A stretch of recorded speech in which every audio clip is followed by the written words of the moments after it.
Hello, good evening. Welcome to my stream. I hope you'll enjoy it. Forget my husband. I'll go make money. Chapter 19. A fiancé with a business addiction. Will this marriage be okay? That is precisely why the king favored Janikarina. When Janikarina learned that the king had issues with his wrist, she would implore the king to give her food whenever the servant served something that was difficult to eat, just like today. And then Neftir would act like he couldn't win against his daughter and hand the food over to her. This was to mask it from people's prying eyes. Of course, there were times where the king was feeling picky about his food and simply didn't eat it. Even if he liked the food, there might be times when he didn't want to eat. But what if he was always that way? Naturally, there would be all sorts of rumors going around about him, especially since jiggly jelly was a traditional dessert of Irigo, and it was usually served as a dessert or refreshment after a meal. Every action of the king was given meaning, no matter how trivial the action may be. When Neftir's symptoms emerged, the war between Irigo and Silvanus was at its peak. Spies were hidden all over the palace, so there was no way he could announce that he was having health issues. Plus, I'm sure he didn't want to break the balance in the battle of the throne. Although he never made that direct declaration, the king never hid his favor for Tarquin. The reason Tarquin was able to compete with the queen's son, Hamil, despite the significant difference in their foundations, was because the king's intentions were obvious. The nobles on Hamil's side were unable to make extreme decisions, because the king was alive and well, and he cherished Tarquin.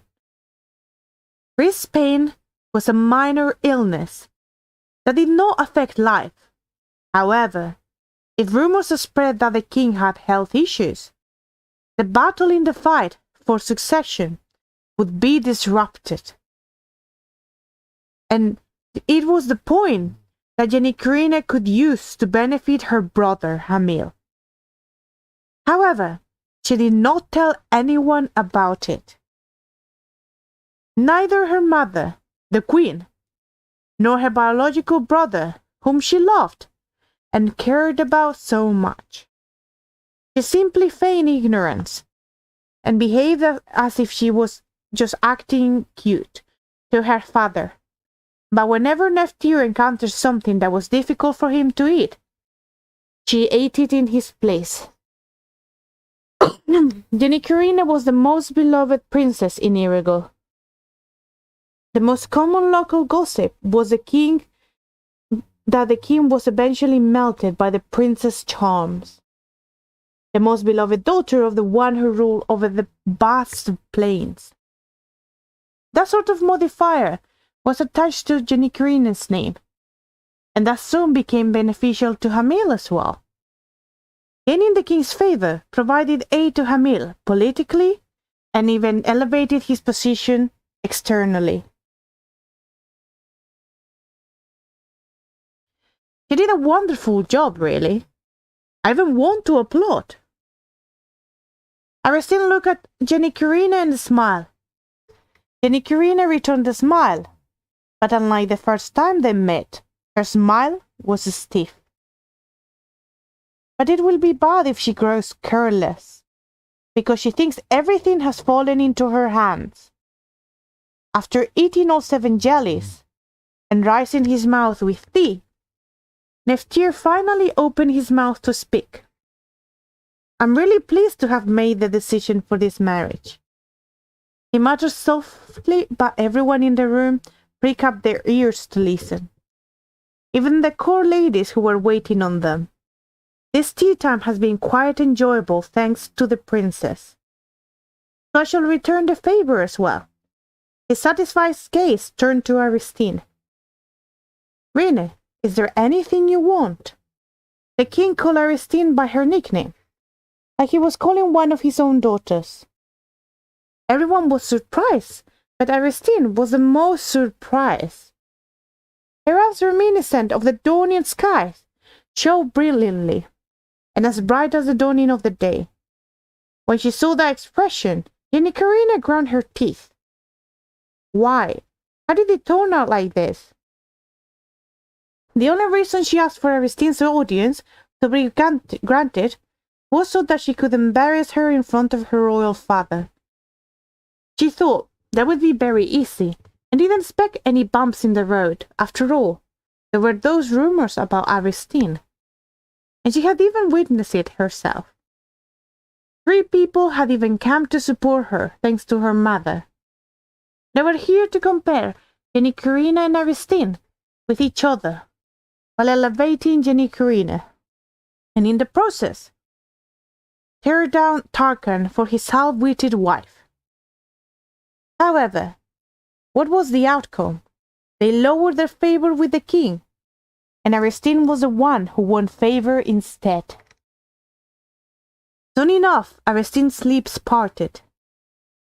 Your Majesty, do you think I did that because there was something I wanted? And her tone, which seemed sad, Nestor raised a brow. You mean to say that is not the case? No, Aristine said boldly.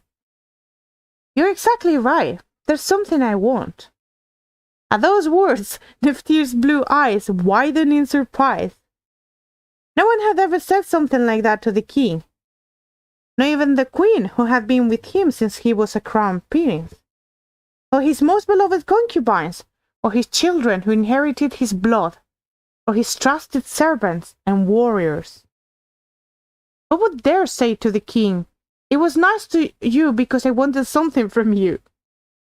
It was an impudent statement, but that was why it drew his interest. Other people wouldn't even dare to say those words, but in fact, he could tell that is what they were thinking. And what might that be? The king was only talking about a reward for the entertaining tea time. If Aristine were to bring up something excessive here, it would be the same as exposing her basely. And Aristine, to wash away the stigma that Irago is a country of barbarians. What surpassed his expectations. The tiny stone that Aristine threw caused a ripple in that tranquil lake. The circle skimming the water's surface grew bigger and bigger, and by the time it reached the water's edge, it turned into a wave. Those words were something no one expected. Today Aristine had befuddled and surprised many people, but none of that could compare her statement just now. See? I said so, didn't I? Aristine was pleased by the sight of Tarkan looking at her with agitation. That I will prove my ability before I sit at the negotiation table. She had been crouching for a long time, and now, for the first time, she was standing up and stretching her feet. Because what I have is worth enough for you to stamp your seal on the contract before reading the terms. Aristine smiled softly at Tarkan, who was staring straight at her.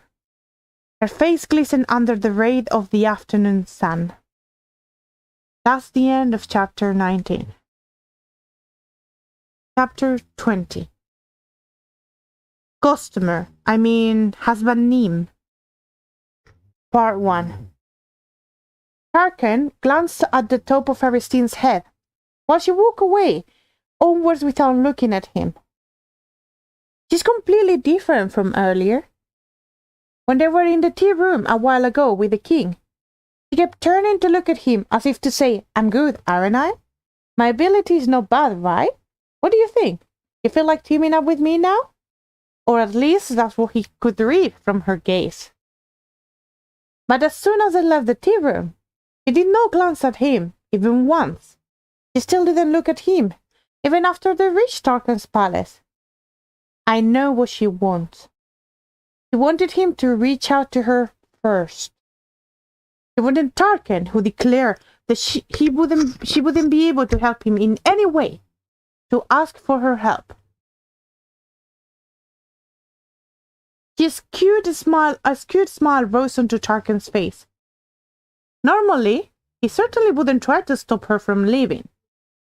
He had always resolved everything by himself, without help from anyone. Wait. However, Tarquin stopped Aristine. Can we talk for a bit?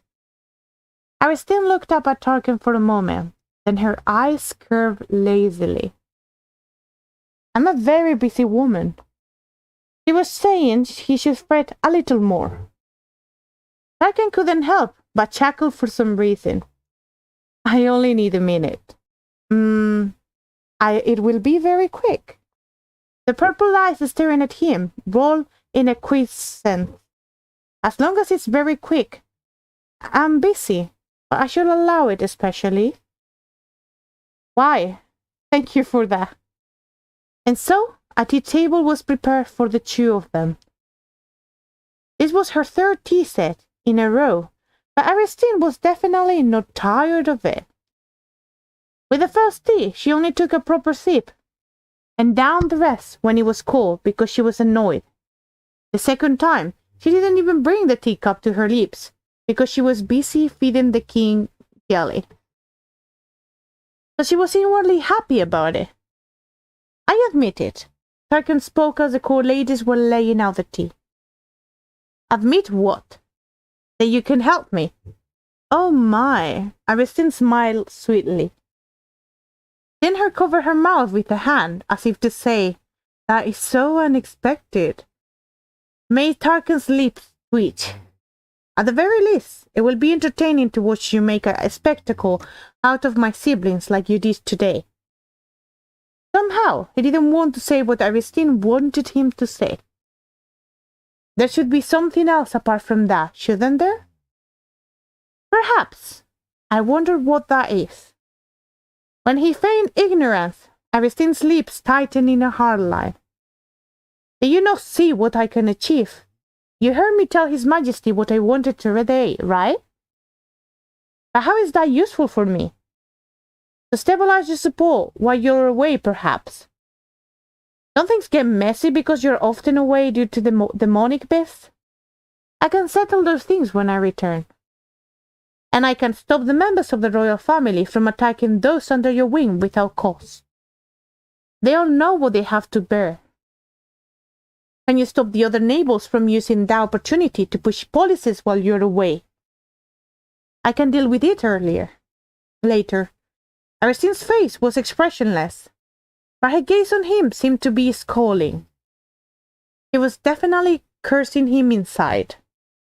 Tarquin was amused, even though he really didn't know why. That is called a waste of time. What you're essentially saying is that you will be cleaning up first thing after you return to the palace. But I can reduce the wastage. Aristine grumbled incessantly. Tarquin watched her talk without saying anything. The evening was drawing closer, though the sky had gotten a little darker, and the wind was charged with moisture, filling the air with the scent of the garden. Aristine, who was grumbling, stopped talking and lifted her head, because she realized she was the only one talking too much. All right then. Why do you call me since you don't think I am much of a help? When he heard the sour statement, Tarquin thought about it for a moment before replying. As you said, we're both partners in this political marriage, so I thought it might be a good idea to get to know each other to some extent. Ah, you must be wondering why I came here, looking like a clump of dust. Aristine nodded and crossed her legs. Somehow, Tarquin felt like his words were perceived in a different way. But she wasn't exactly wrong, so he nodded his head. Aristine took a sip of her tea, then she looked down at the tea table. Her long eyelashes cast an elegant and deep shadow over her eyes. Her gaze was unintentionally fixed on the enticing raspberry compote and the scones that were on the plate. She wanted to eat it, but there was only one plate of scones. Aristine quietly drank her tea. Is it a good idea to tell this man about my situation? She knew the answer right away. No. Even though she had lived in confinement and didn't have much experience with interpersonal relationships, she knew she could not trust someone that she had just met. After all, she had seen many human relationships with the Monarch side. How much does he know about me exactly? First things first. He probably knew about how she was treated in the imperial palace. The Emperor of Silvanus did not hide his cold treatment of Aristine. Of course, there was no benefit to letting the world know of the unseemly circumstances in the imperial family. So the official statement was that Aristine was being treated for her illness. However, since most of the nobles in court and palace servants knew the truth, it was pretty much an open secret. From what I saw earlier, all the other members of the royal family seemed to know. So Tarkan naturally knows. While she was considering how much she should say in this situation, Tarkan suddenly opened his mouth. I thought you were crying. When I got there, the other royal families were. Tarkan shut his mouth, he turned away and mumbled. Anyway, he had never comforted anyone before. Nor had he ever tried to care for someone who was dejected. However, he felt like he was awkward and unfamiliar to himself, because he didn't know why he was bothered about her. And even saying things like this. But when she looked down softly just now, he thought she was sad and downcast. Aristine looked at Tarkan, who was trying to organize his thoughts. With absurdity in her eyes. Why would she cry over something like that? Tarkan frowned once he read the look in her eyes. You're the princess of Silvanus, so this must be your first time experiencing this sort of thing. I'm familiar with it, though. Not only that, she was ready to hear all sorts of nonsense about how terrible she looked. Aristine watched him carefully, then she sneakily put some raspberry compote on the scone. Tarkan didn't say anything. It didn't even look like he was paying attention. Somehow it seemed like his mind was somewhere else. Encouraged by this, Aristine went ahead and applied clotted cream to all the scone slices. Then she threw a piece straight into her mouth. Yummy! It was her first time eating such delicious bread. Maybe she had tried it when she was very small, but she didn't remember anyway. When she took a mouthful of tea together with it, she was mesmerized. Aristine was so happy that she had to wonder if this was really all right. Did I offer Tarkan some too? However, the scones were very small, and there were only 3-4 pieces left. Honestly, she wanted to eat all of it. She glanced at his face and noticed that his expression was stiff. Well, she could understand. There was only one plate, and strictly speaking, the scones belonged to Tarkan. It's my fault for eating it without asking. Despite that, she was still hesitant on whether she could offer it or no. Just when Aristine was about to silently open her mouth, she said, "You're familiar with it?" She heard a remarkable low voice that seemed to be scraping off the ground. That's the end of chapter 20. Chapter 21.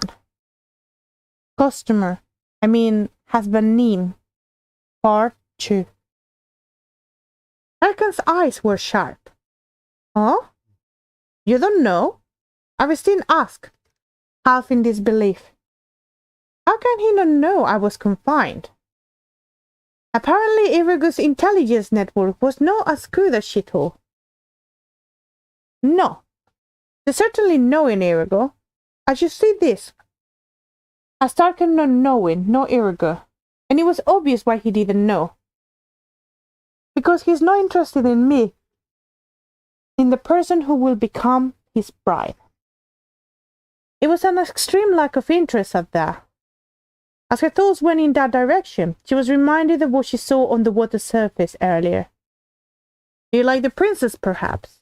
That is impossible. I wonder what it is, the reason he doesn't like me. You should know as well. The nuisance behind his statement wasn't something as simple as you should know how dirty the princess is too. My heart will never change. Here was a woman who asked him if he liked his bride on the day his bride by political marriage arrives. And a man who tells the woman that she should know that his heart will never change. It's pretty obvious, isn't it? Although she had been locked up and didn't have much social interaction, she had seen situations like this several times in the Monarch side. Aristine tapped her finger on the desk. After rearranging her thoughts, she spoke to Tarkan. First of all, we need to organize the story between us to some extent. This might be a political marriage, but we're going to be a couple regardless. After saying so, Aristine tilted her head. Actually, since it is a political marriage, perhaps we should be even more organized. Tarkan raised a brow at Aristine's forthright and solitary attitude. He wasn't very interested in this marriage, but it seems this woman was even worse. I will be straightforward with you. Aristine looked into Tarkan's side.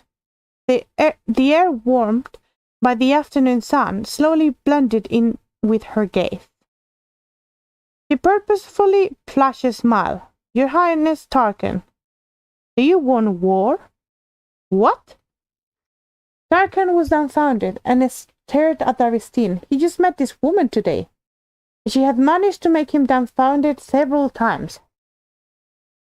If he added up the number of times he was made speechless last year, it would be probably less than today.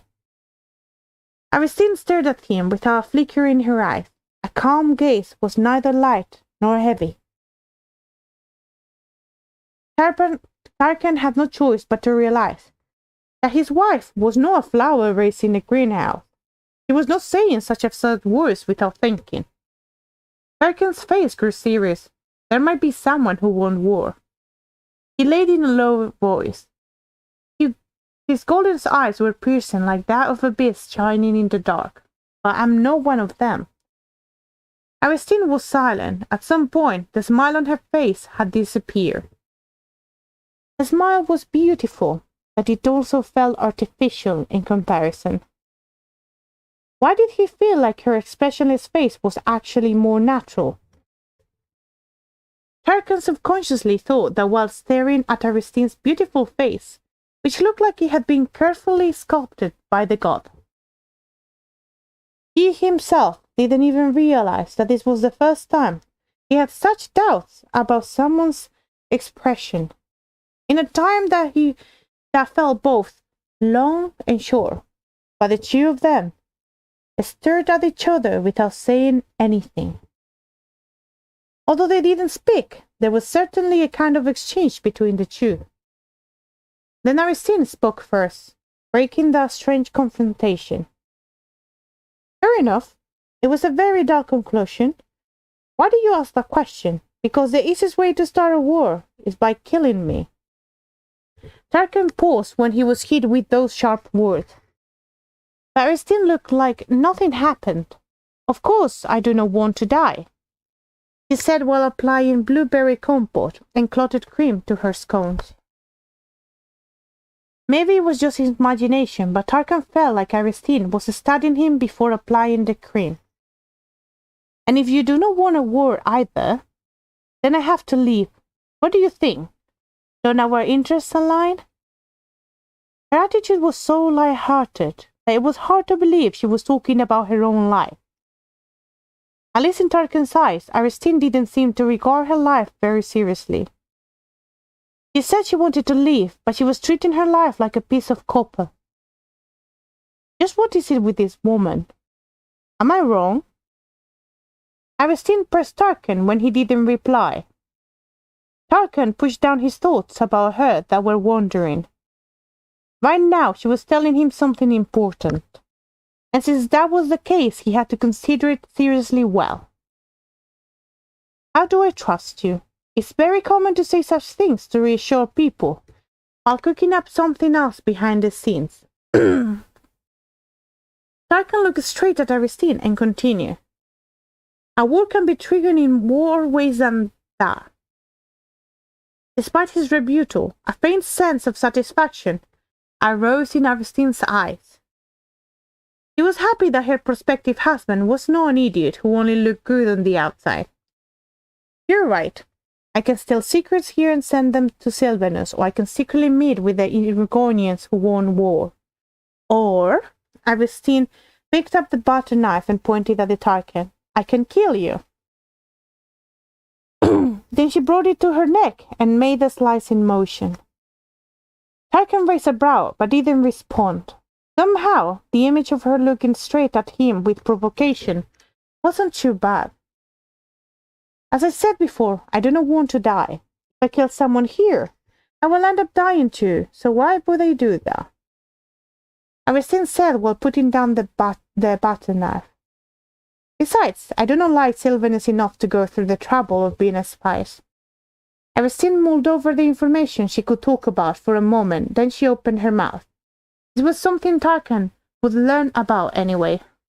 If that's the case, it will be better for me to say it myself. I have been locked up since I was a child. Aristine spoke so casually that Tarkan couldn't immediately understand what she said. The great Emperor of Sylvanus despises me. Now, as to what kind of treatment was given to a child who was confined after losing favor with the Emperor, Aristine didn't add anything more and smiled brightly. It was a beautiful smile that made even her eyes curve. Tarkan looked at Aristine like he was seeing something incomprehensible. He couldn't understand how Aristine could show her weakness like it was nothing. Such a thing was unthinkable of him. That's the end of chapter 21. And that completes today's stream. And as you might have heard, I'm exhausted. Not from reading, but from my whole day. Thank you for listening to me. I hope you enjoyed it. Subscribe, like, comment, whatever you want. I've started reading another story, which you might have probably seen. You Got the Wrong House feeling. I hope you enjoy it because I want to show you I find different novels that I could read to. Since they belong from a public domain, it's okay. If you guys found any other novel that has been posted or is advertised on a public domain and you want me to read it for you in a translated version, I can look for it, find it. If you just give it to me, it'll be great. And I'll just enjoy it for you guys. Thank you very much. I hope you have a very good day.